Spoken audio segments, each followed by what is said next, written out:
Fábio Carille demitido do Santos, uma demissão necessária pelo bem do clube, pelo bem do profissional, e é disso que eu quero falar nesse vídeo. Mas antes, você vai deixar o like e vai se inscrever nesse e em todos os canais da TNT Esportes aqui no YouTube, deixando sempre o sininho ativado para não perder nossos novos vídeos, nossas lives, tudo que rola por aqui. O Santos foi campeão da Série B, vice-campeão paulista. As metas, elas foram batidas.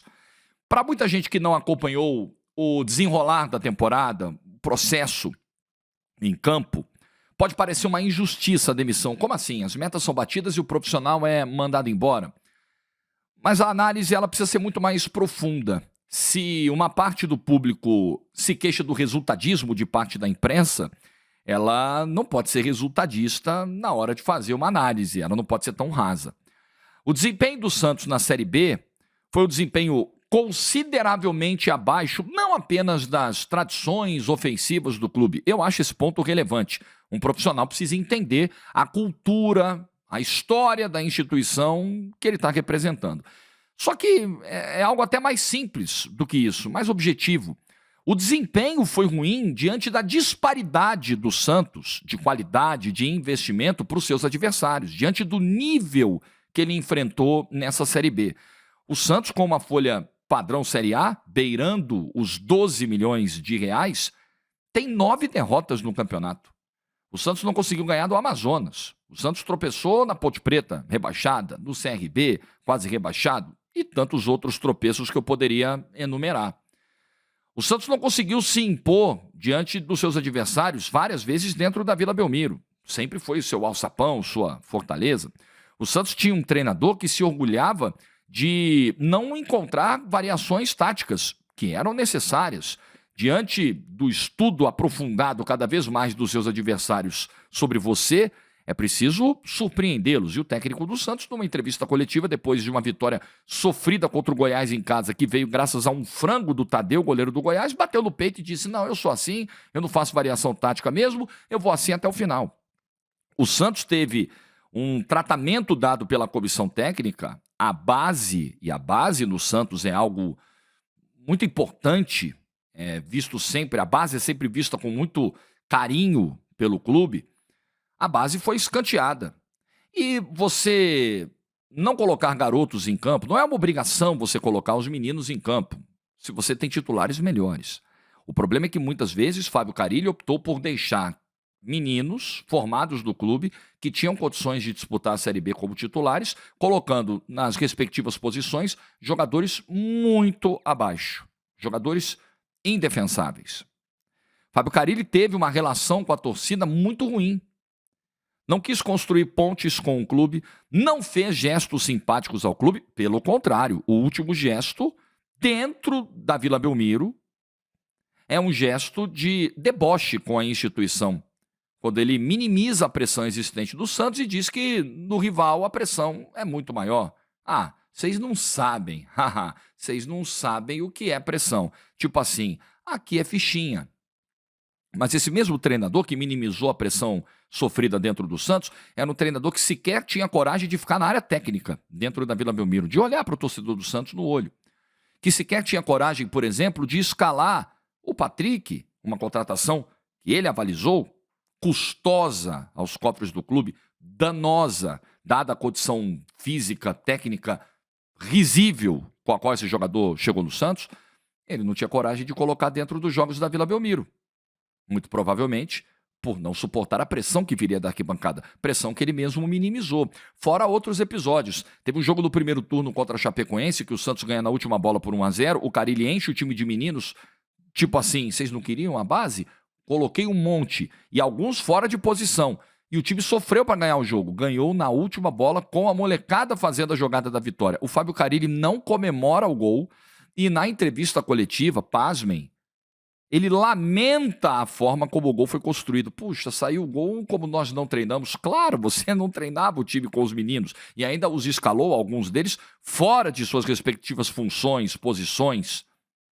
Então, para quem não acompanhou o trabalho, fica uma sensação de que, nossa, como assim? Que decisão estapafúrdia? Não foi.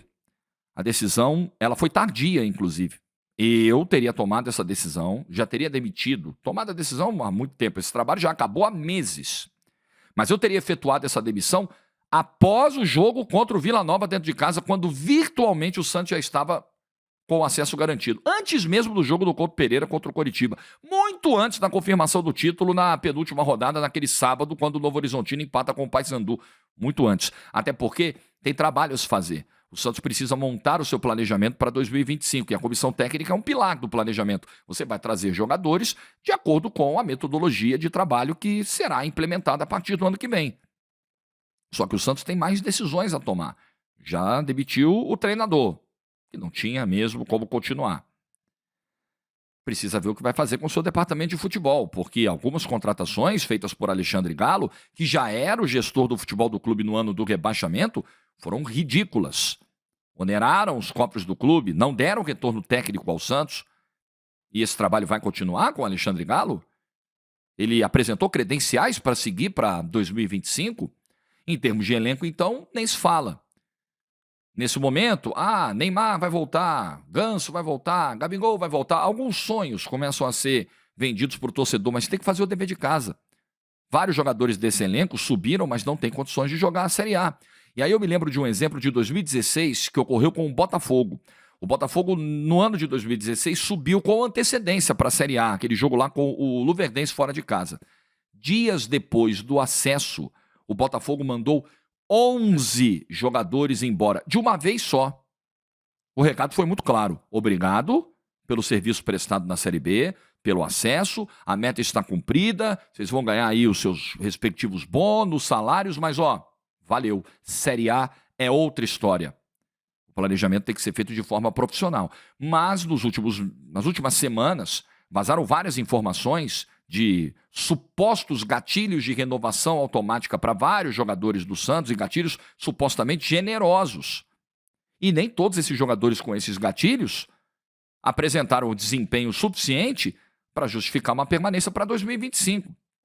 Aliás, por falar em gatilhos de renovação automática, o Santos demite Fábio Carille tendo que negociar uma multa de R$ 2.600.000 pela quebra do contrato. Por quê? Porque o contrato de Fábio Carille previa uma renovação automática em caso de acesso para a Série A. Um contrato, e agora a gente está entendendo como a gestão Marcelo Teixeira fez algumas contratações. Isso aconteceu com parte do elenco. Contratos de 1 ano. Nossa, tão difícil isso no futebol. Como o Marcelo Teixeira conseguiu? O homem entende mesmo da bola. Agora estamos descobrindo. Vários contratos de 1 ano com gatilhos supostamente generosos de renovação em caso de acesso. No caso do Fábio Carille, sem a possibilidade de uma saída desse contrato, de um rompimento por parte do clube a custo zero, em caso de uma avaliação negativa do trabalho. Olha, peraí, vamos avaliar. Não, beleza. Se você subir, tem um bônus de 1,5 milhão pelo título da Série B. Show. Até aí tá tudo bem. Bônus por meta batida, por produtividade, não tem problema nenhum. Combinado não é caro, paga o bônus e acabou. Ok, se você tem uma meta e você cumpriu, você merece ganhar. Até aí eu não discuto. Agora, esse acesso, esse título, te amarrar para uma renovação, para um aumento de salário e te impor uma multa caso você conclua que, apesar da meta batida, os processos não foram bem feitos e a Série A é uma outra história, esse contrato é mal feito. E essa é uma herança. Não é uma herança porque não vai ficar para ninguém. Ele mesmo vai ter que resolver, Marcelo Teixeira. Mas esse é um erro cometido por ele. É uma amarração a um profissional insuficiente feita por essa diretoria. O saldo para mim que fica de Fábio Carille é que ele sai num tamanho menor do que entrou, apesar do título da Série B. Ele sai com uma relação extremamente desgastada e eu diria muitas vezes desrespeitosa com o torcedor do Santos. Ele sai como um grão de areia. Ao contrário do que alguns mais afeitos ao Carille estão querendo propagar, Fábio Carille não será lembrado na história do Santos como o cara que resgatou o clube da segunda divisão. Não. Ele será lembrado como um grão de areia na história de uma instituição conhecida nos 4 cantos do mundo, que veio, passou, não dignificou, não honrou essa camisa. Fez o mínimo. E fazer o mínimo num clube que já teve Pelé, e fazer o mínimo num clube com a exigência de um Santos Futebol Clube, de um tricampeão da América e de um bicampeão do mundo, não é suficiente. Pode ser suficiente em outros lugares. No Santos, nunca será. Essa é a minha opinião. O que você pensa? Deixa nos comentários, não esquece do like do vídeo. Como eu disse, não esquece de se inscrever em todos os canais da TNT Esportes por aqui. Tchau.